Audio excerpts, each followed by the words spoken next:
Rhapsody of realities आज 30 अप्रैल 2021 शुक्रवार। आज फ्राइडे 30 अप्रैल 2021। आज रैप्सोडी ऑफ रियलिटीज़ में पास्टर क्रिस ओयाखिलोमे द्वारा जो वचन हमको सीखने को मिल रहा है, रोमन्स 8 चैप्टर 11 वर्स, रोमियो की पत्री 8 अध्याय 11 वचन। इस वचन के आधार से आज विषय है keep your body in health with your words. अपने शरीर को सेहत में रखिए अपने शब्दों के साथ।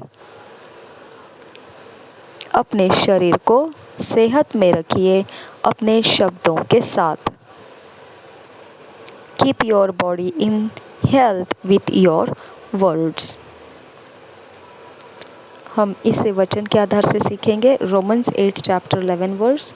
But if the spirit of him that raised up Jesus from the dead dwell in you, he that raised up Christ from the dead shall also quicken your mortal bodies by his Spirit that dwelleth in you.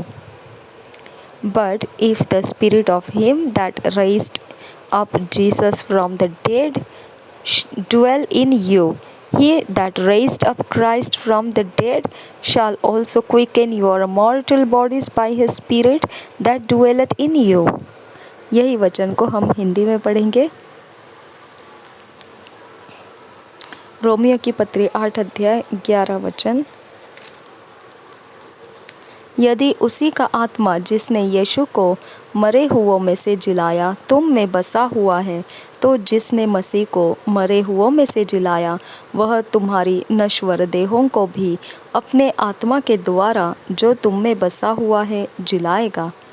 यदि उसी का आत्मा जिसने यीशु को मरे हुओं में से जिलाया तुम में बसा हुआ है, तो जिसने मसीह को मरे हुओं में से जिलाया वह तुम्हारी नश्वर देहों को भी अपने आत्मा के द्वारा जो तुम में बसा हुआ है जिलाएगा।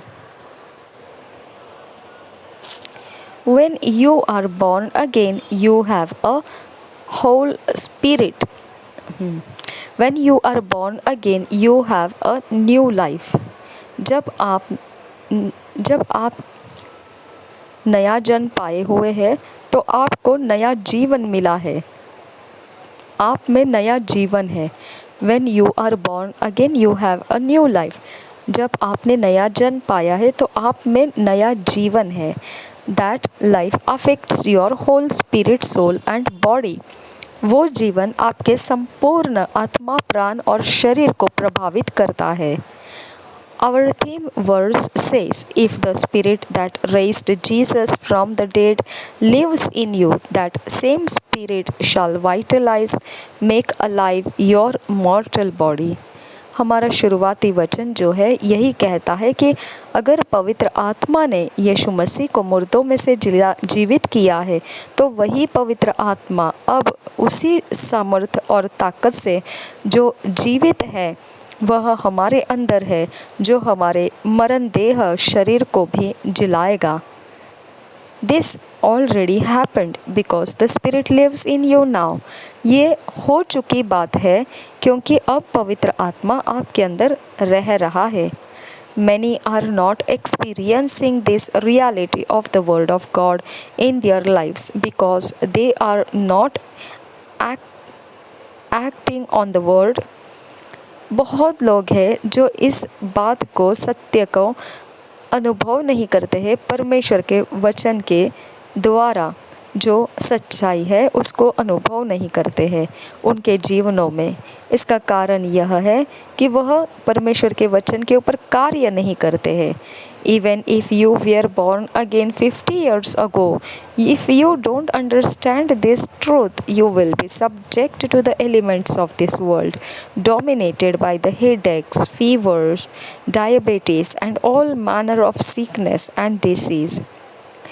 अगर आप चाहे आपके शरीर के जीवन के अनुसार 50 साल पहले जन्म लिए हो, फिर भी आप इस बात को, अगर सच्चाई को समझ नहीं पा रहे हैं, तो अब भी आप इस जगत के चीज़ों के अधीन हो जाएंगे और आपके ऊपर वो प्रभुता करेगी।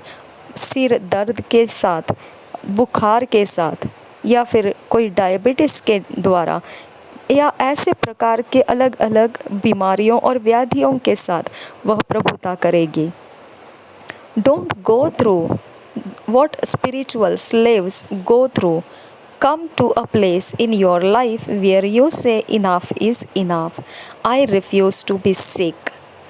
इसके साथ मत जाइए जो कहा जाता है कि आत्मिक गुलामी कही जाती है जिसको, उसके साथ मत जाइए।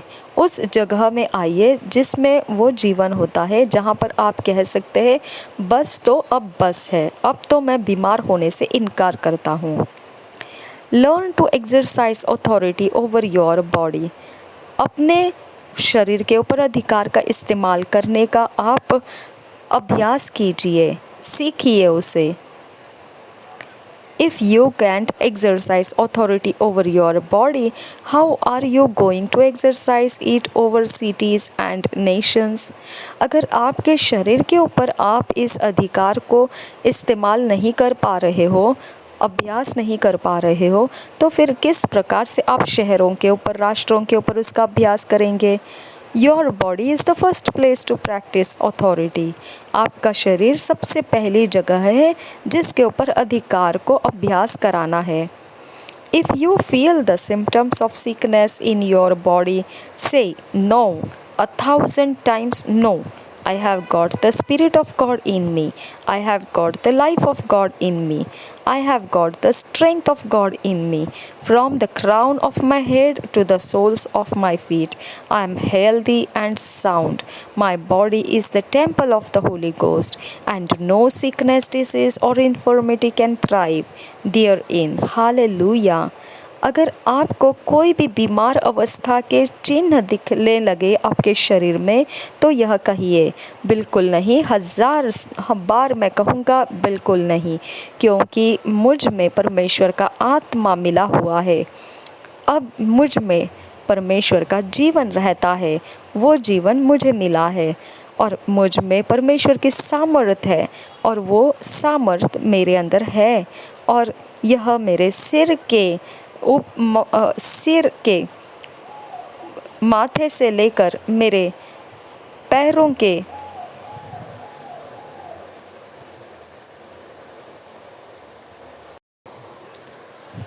के तलवों तक सब कुछ जो है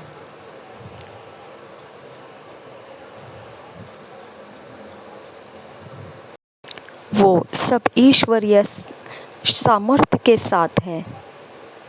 मैं सेहतमंद हूँ, मेरा शरीर बिल्कुल शांत है, मेरा शरीर परमेश्वर के आत्मा का मंदिर है और कोई बीमारी, कोई व्याधि या कोई प्रकार का कुछ भी जो मेरे शरीर के लिए कोई हानिकारक ऐसा है, वह मुझ पर ज़ोर लगा नहीं सकेगा। Hallelujah.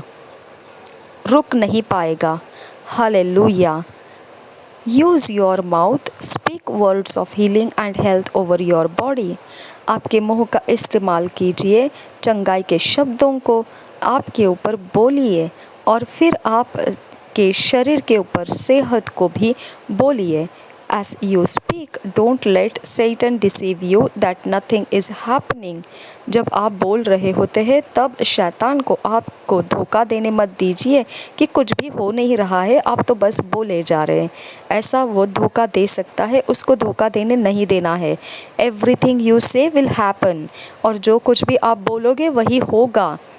You can mend your heart, you can mend your lungs, you can mend your kidneys.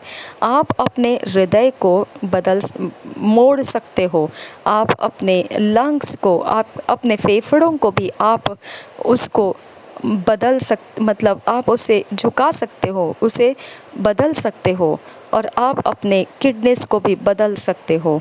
Talk to your skin, your bones, your blood and keep them in health.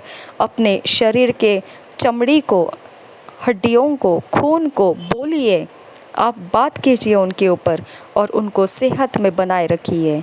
Glory to God. महिमा हो परमेश्वर की।